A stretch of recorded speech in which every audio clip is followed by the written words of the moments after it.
Hey friends, it's Laura with Laura Floss Tube. Welcome and welcome back. I'm so glad you joined me today. We are going to be continuing our Bee Happy Quilt sew along. This is week 9 in our sew along. We have 15 weeks total before we get those borders on and before we can say our quilt top is completed. So during week 9, we're going to be working on 3 flower pots, a pear, a peach, and a block of thermoses.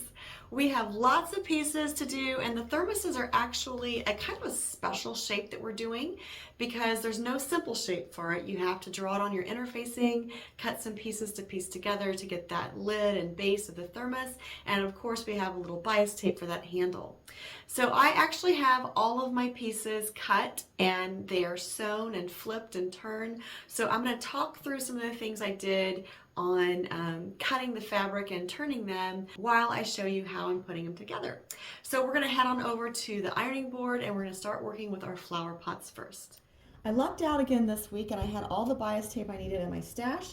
So I am just heading on over to the ironing board and we are going to start assembling our flower block. Now I have taken my background and I've pressed it in half, so I have my center line all the way down the block. My pieces are also pressed already, so all I have to do is kind of lay it out a little bit, measure it, and then glue it down. Now I am going to be using the Eileen's Tacky Glue this week, just because I probably won't have time to applique these today. I have several things on my agenda, so I will have time for that glue to dry, and I'm just going to focus on getting them positioned and in place. Now I am going to do something a little different than the original quilt block, and that is I'm going to put my 3 flower pot blocks side by side here on my ironing board, and I'm going to stagger the leaves a little bit because I don't want those leaves all at the same height, and really it's because I don't want to have to line those leaves up perfectly across the 3 blocks. So I'm going to purposefully make them offset. Plus I think it's going to add a little interest to my quilt. Now I do have to line up the bottoms and the tops. So I'm just going to lay, like I said, I'm going to lay them all 3 out side by side. Move this over a little bit. Then I'll get my ruler out and make sure that they are all the same height.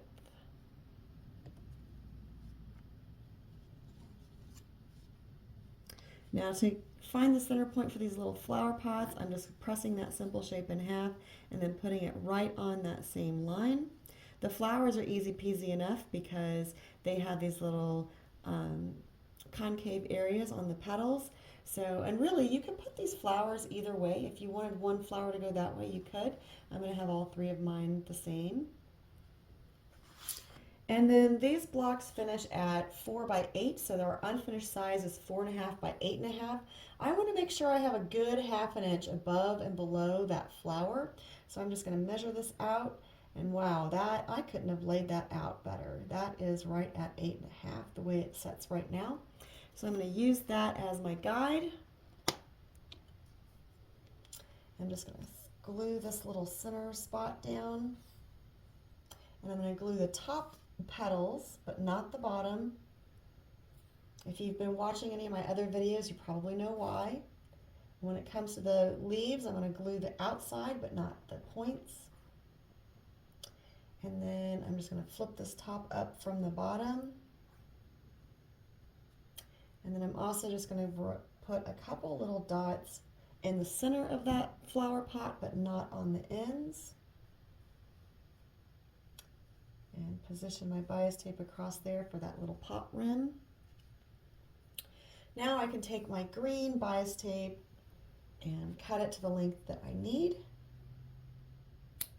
And that just saves me from measuring. So now I can run just some dots down that center line, and I'll put a little glue on each end of my bias tape as well. And stick this under the pot. So it's glued down. My leaves are free in the center, so I can just flip those up. And my flower is also free on the bottom, so I can flip it up. And so now our first flower pot is done. I'm going to move this leaf up just a little bit. Now, like I said, I'm going to position my leaves differently on each flower. So I'm just going to check the measurements here.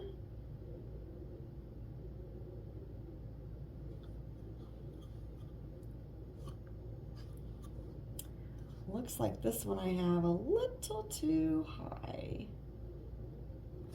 So we're going to squish this flower down. I guess we're going to scooch it. Scooch the flower down. All right, so that gives me 8.5 from 1/2 inch above and 1/2 inch below. And we'll just go through that same process again of gluing and positioning.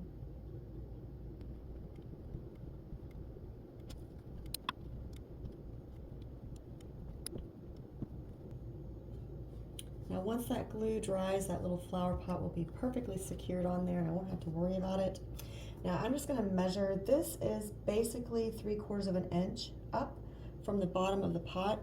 So I'm going to go 1.5 inches up over here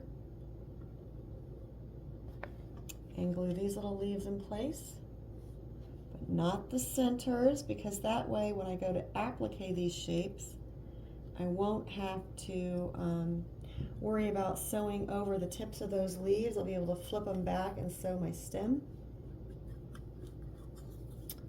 All right, we have one more little flower pot to go.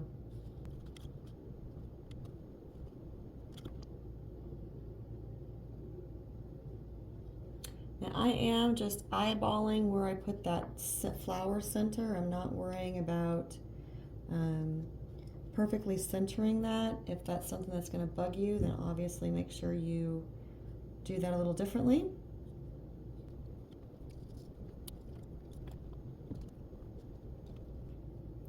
Now these little leaves, I'm going to put them right at the base of the flower pot.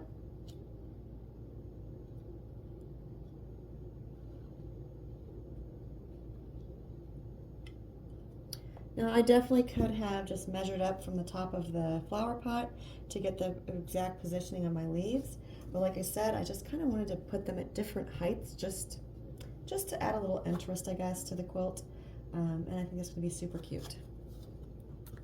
All right, our pear and peach blocks are going to be on 5-inch backgrounds. They actually are going to be trimmed down to 4.5 inches, so they will finish at a 4-inch block. I am just making their stems right now. I just have a piece of brown bias tape. It is way longer than it needs to be, but I just didn't feel like messing with a little fiddly piece today. And I had plenty of this, so I decided I would just go with it. You can definitely make sure that you find the center of your block just by finger pressing or giving it a quick little iron.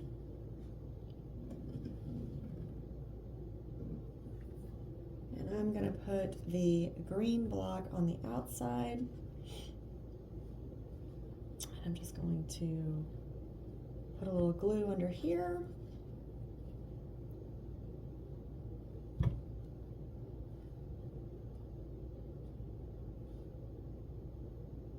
That stem does not need to go up very far. And I think I'm going to put this one on.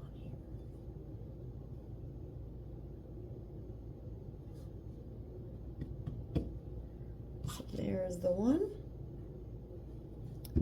These are going to probably be the quickest ones we've done for a while.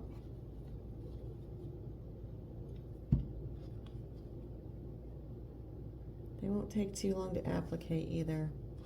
Now that little pear, I feel like he needs a longer stem than the peach. I'm going to tuck that leaf a little bit too. So then these are done. And they'll go to the side to dry. All right, the Thermos block is 5.5 by 7, and it's actually 7 inches wide. So we're going to find the center of our block. And then we're going to... What I'm going to do to help myself with this block is I'm going to put my ruler underneath and line up my fabric 1 3/4 inch from the edge, which is basically the overage plus 1/2 inch underneath that I want for my block. And then I'm just going to press a line.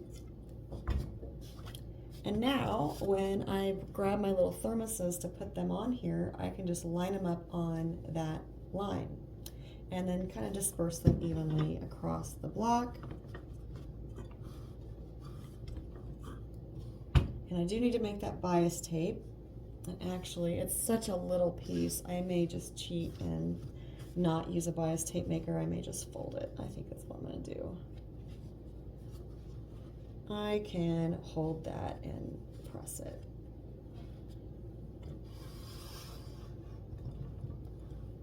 Careful not to burn your fingers if you try this. Just kind of being lazy today.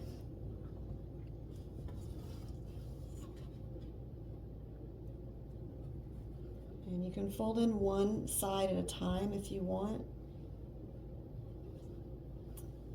And those raw edges will just kind of meet in the middle.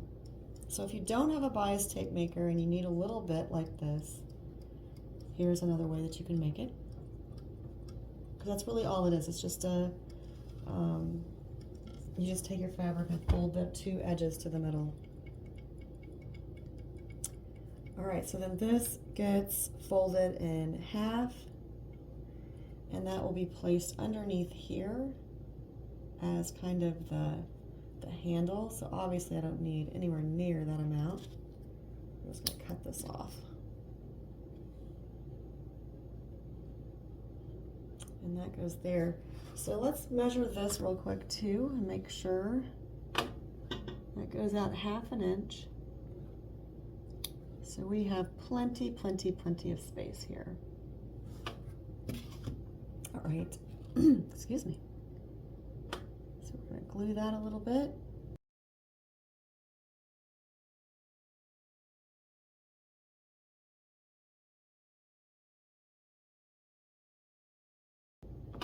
All right, so there are our, how many blocks is that this week? 6?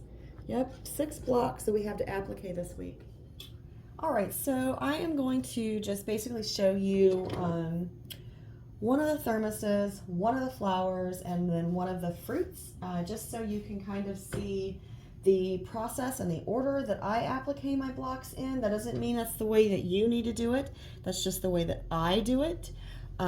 So I know I've had people ask me how to decide what to do first. When I look at a block like this and I look at the shape and I think, okay, well, this is behind this, so I want to applique this piece first because I don't have to backstitch at that point. And I can just do one stop stitch at the beginning and end of this top piece, and I won't have to do any on this bottom piece. So it just saves a little bit of work. All right, I'm going to start, sorry, at this top corner, I believe. Let me think about this for a minute. No, I think I'm going to start right here at the base of this.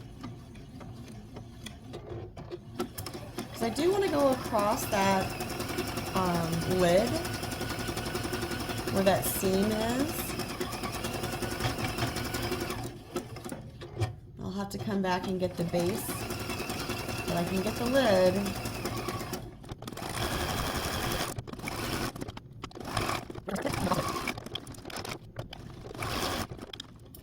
All right, we're going to move on to a flower block now, and we're going to do the green stem first. So we're going to do the green stem and the green leaves, and then we're going to do probably the flower pot and then the flower center and then the outside of the flower. And the reason I've decided to go with that order is just because, like with the stem, I can flip up the flower, flip up the leaves, flip down the pot. I don't have to have any back stitching or any stop and start stitching on that. And then with the other pieces, like the flower center, I like doing those before the outside, just in case I have any puckering or any pulling with that outside flower, then my middle is not distorted because of it.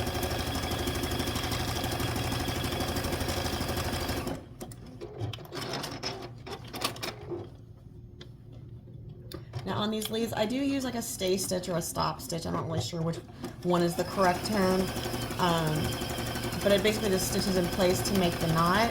and that way you don't have that back stitch and it doesn't get really thick stitching on your machine applique. If you haven't watched my videos before, I just want to let you know I am using a Juki DX7. I have it on the zigzag stitch. I have the width cranked down to 1.8 and the length down to 0.9. That is just kind of the stitch that I have decided that I like for my machine applique. Obviously, you know, you can adjust that to what you like or use a different stitch.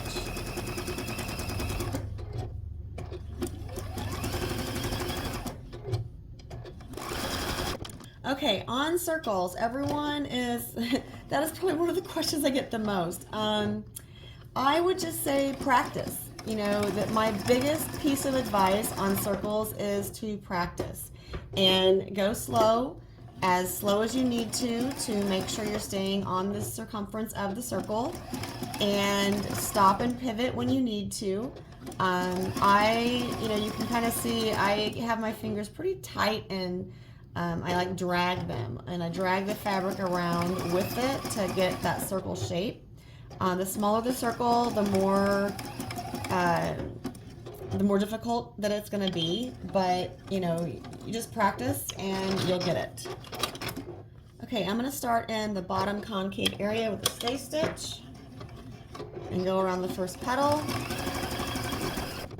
When I get to that concave area, I'm going to make sure my zigzag is on the left hand side, because that way when I pivot, the first thing it will do is go right, and that will get me right on that edge again.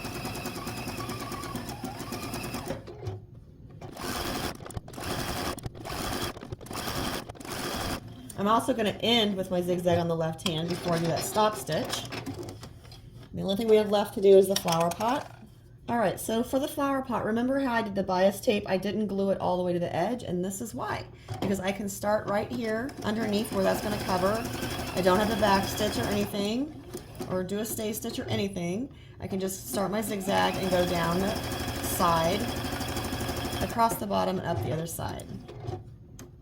I'm flipping that side out too.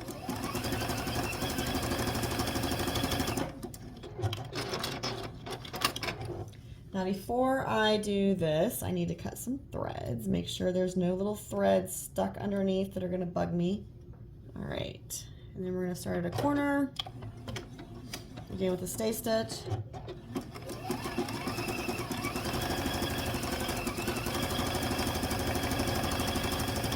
These are so small, I might actually kind of do both of them simultaneously, which is something else that I like to do when I'm appliquing blocks. I'll look through the pile and decide what colors I have, and I'll try to get as many of those colors together and go back and forth between blocks so I don't have to switch the thread in my machine as often. That will save you some time.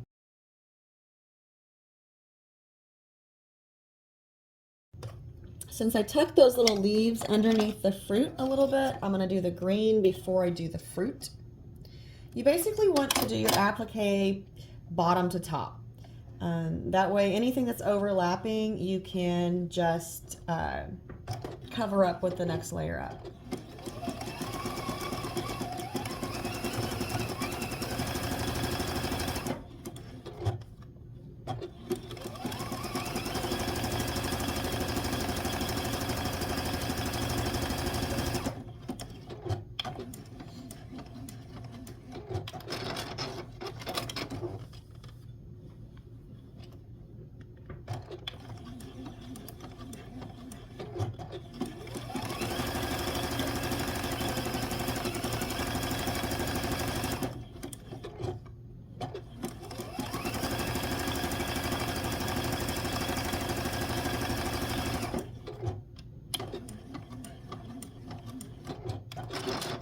Now moving away from those little circles, when you get a bigger circle like this, you'll notice it is a little easier to control it just because that curve isn't quite as tight.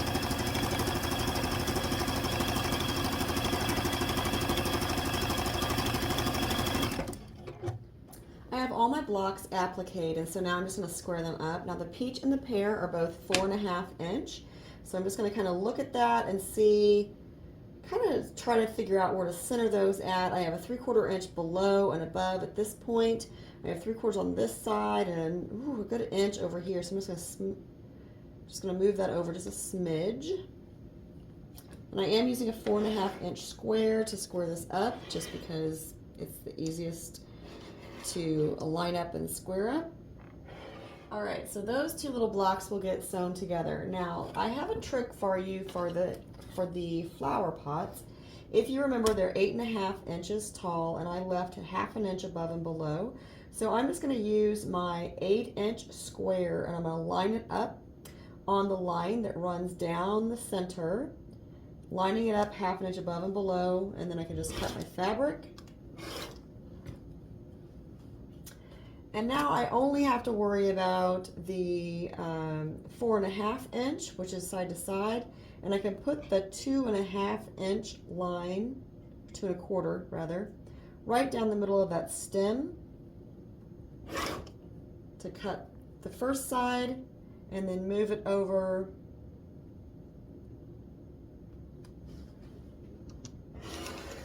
to cut the other. And now this block is done. So the block layout for the quilt shows the peach on top, so we'll sew that one first.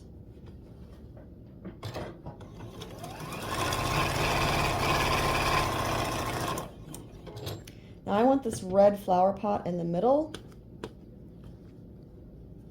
and I want this fancy background fabric on the left-hand side of my quilt. So this is the order that these are going to go in.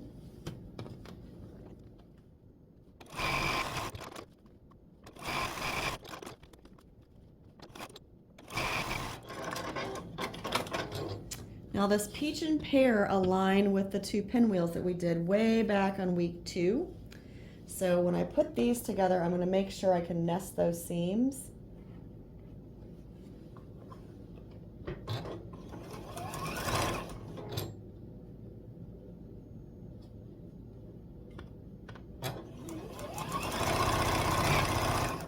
But that seam is pressed down, so I'm just going to hold it until I get close to it and then let go and finish off my seam. Now these will get pressed and we'll put them up on the design board and have a reveal. If you're marking your block layout as we go along like I am, then you're going to see that we're making some serious progress here. We are almost done with row 3. We have next week we'll actually finish out row 3, and I believe there may be a few others that will get done next week too. That's going to be a lot of pieces to flip and turn, but a lot of progress to be made on our quilt.